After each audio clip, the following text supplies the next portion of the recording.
అందరికీ నమస్తే అండి. ఈరోజు YSR Congress party manifesto release అయింది. సీఎం జగన్మోహన్ రెడ్డి గారు ఆ పార్టీ పూర్తి స్థాయి మేనిఫెస్టోని రిలీజ్ చేశారు. నవరత్నాలు ప్లస్ అనే పేరుతో. వైసీపీ అధికారంలోకి వస్తే నెక్స్ట్ 5 years ఏమేమి చేస్తారు, సంక్షేమ పథకాల అమలుతో పాటు కొన్ని కార్యక్రమాలు కూడా చెప్పారు. నాడు నేడు అని, రాజధాని నిర్మాణానికి సంబంధించి, పోలవరము, మెడికల్ కాలేజీలు, అవి ఇవి అన్నీ చెప్పుకొచ్చారు.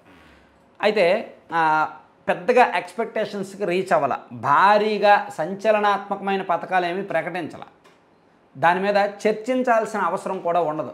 ఏముంది, ఇప్పుడు ఇచ్చినవి పెంచుతారంటే సింపుల్గా తేల్చి పడేస్తారు. దాని మీద చర్చ జరగదు, డిబేట్ చేయాల్సిన అవసరమే లేదు. ఒక్కటి వైసీపీకి ఓట్లు గుప్పించే పథకం ఒకే ఒక్కటి ఏంటంటే జగనన్న చేయూత రెట్టింపు చేయడం. ఆ రెట్టింపు చేసిన కారణంగా 18,750 కాస్త 37,500 అవుతుంది. కాబట్టి మేబీ మహిళా ఓట్లు ఆల్రెడీ వైసీపీకి ఫేవర్ కాబట్టి ఇంకాస్త ఫేవర్ మారుతాయేమో తప్ప ఇంకేవి కూడా పనికొచ్చేవి లేవు. చెప్పుకోవాల్సినవి లేవు. సో తెలుగుదేశం పార్టీ ఈ నెల 30వ తేదీన టీడీపీ, జనసేన, బీజేపీ కూటమి మేనిఫెస్టో, ఫుల్ మేనిఫెస్టో ఈ నెల 30వ తేదీన రిలీజ్ చేయడానికి సన్నాహాలు చేస్తున్నారు.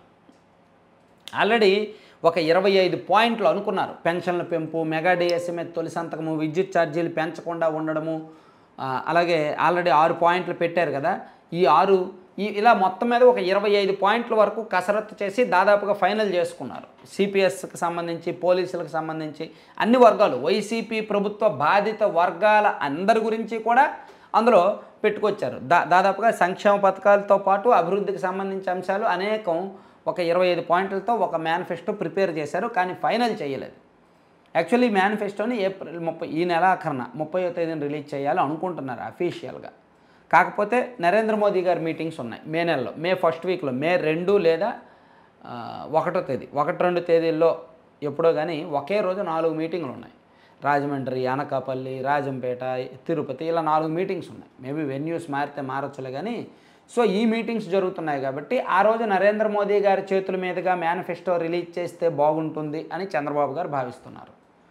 అయితే 30వ తేదీనే మంచిది, ఇంకా లేట్ అయ్యే కొద్దీ చర్చ బాగోదు, డైవర్ట్ అవుద్ది. కాబట్టి వైసీపీ మేనిఫెస్టో దొలతనం ఉంది కాబట్టి, వైసీపీ మేనిఫెస్టో పట్ల అంత సానుకూలత లేదు కాబట్టి Telugu Desam party manifesto, TDP, Janasena కూటమి రిలీజ్ చేసే మేనిఫెస్టో మీద ఖచ్చితంగా జనానికి ఫోకస్ ఉంటుంది.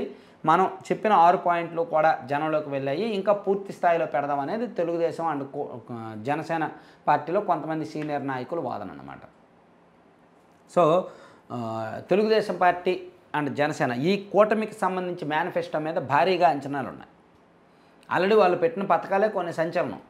ప్రతి మహిళకు నెలకు 1,500 ఇవ్వడం, అలాగే ఎంతమంది పిల్లలు ఉంటే అందరికీ కూడా తల్లికి వందనం ఇస్తామని చెప్పడం, అలాగే ఫ్రీ ఆర్టీసీ బస్సు, నిరుద్యోగ భృతి 3,000 ఇస్తామని చెప్పడం, 25 లక్షల ఉద్యోగాలు, మెగా డిఎస్సీ, ఇవన్నీ కూడా ఒక రకంగా సంచలనాత్మకమైన పథకాలే. సో ఇప్పుడు ఇంకాస్త దీన్ని షైన్ చేసి మరికొన్ని పథకాలు, కార్యక్రమాలు ఏర్పాటు చేసి కేంద్రంతో కలిపి సంయుక్తంగా, బీజేపీ కేంద్రంలో అధికారంలో ఉంటుంది కాబట్టి టీడీపీ ఇక్కడ అధికారంలోకి వస్తే ఎన్డీఏ కూటమి నుంచి ఏం తెచ్చి ఎంతవరకు వర్క్స్ చేయొచ్చు, ఎంత మనం బడ్జెట్ పెట్టవచ్చు, ఎంతవరకు అమలు చేయొచ్చు అనేది చూసుకొని ఒక ఫుల్ మేనిఫెస్టో ప్రిపరేషన్ జరుగుతోంది. దాదాపుగా 25 పాయింట్లు ఉంటాయి అంటున్నారు.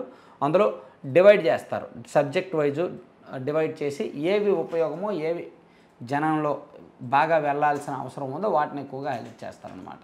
సో మేనిఫెస్టోలు ఎన్నికల్లో చాలా కీలకం. ఎన్నికల ప్రక్రియలో ఆ మేనిఫెస్టోల్లో వచ్చిన పాయింట్ల మీదే ఆయా వర్గాలు ఆలోచిస్తారు. ఇదిగో ఈ పార్టీ ఈ హామీ ఇచ్చింది మాకు, ఇదిగో టీడీపీ ఈ హామీ ఇచ్చింది మాకు, సో వాళ్ళ అధికారంలోకి వస్తే మాకు ఉపయోగమా, వీళ్ళ అధికారంలోకి వస్తే ఉపయోగమా అనేది ఆలోచిస్తారు. యాక్చువల్లీ మేనిఫెస్టోలు, పార్టీలు రిలీజ్ చేసే మేనిఫెస్టోలు ప్రతి ఒక్కళ్ళు కూడా డౌన్లోడ్ చేసి పెట్టుకోవాలి. ఒక కాపీ డౌన్లోడ్ చేసి పెట్టుకుంటే ఎప్పుడైనా ఫ్యూచర్లో అవసరం రావచ్చు. మేనిఫెస్టోలో వీళ్ళు ఏం చెప్పారు, వీళ్ళు ఏం అమలు చేస్తున్నారు అని. సో అందుకే ఈ టీడీపీ మేనిఫెస్టో కూడా, కూటమి మేనిఫెస్టో కూడా గ్రాండ్గా రిలీజ్ చేయడానికి సన్నాహాలు చేస్తున్నారు. పవన్ కళ్యాణ్ గారు, చంద్రబాబు గారు కలిపి రిలీజ్ చేయడానికి చూస్తున్నారు. Thank you.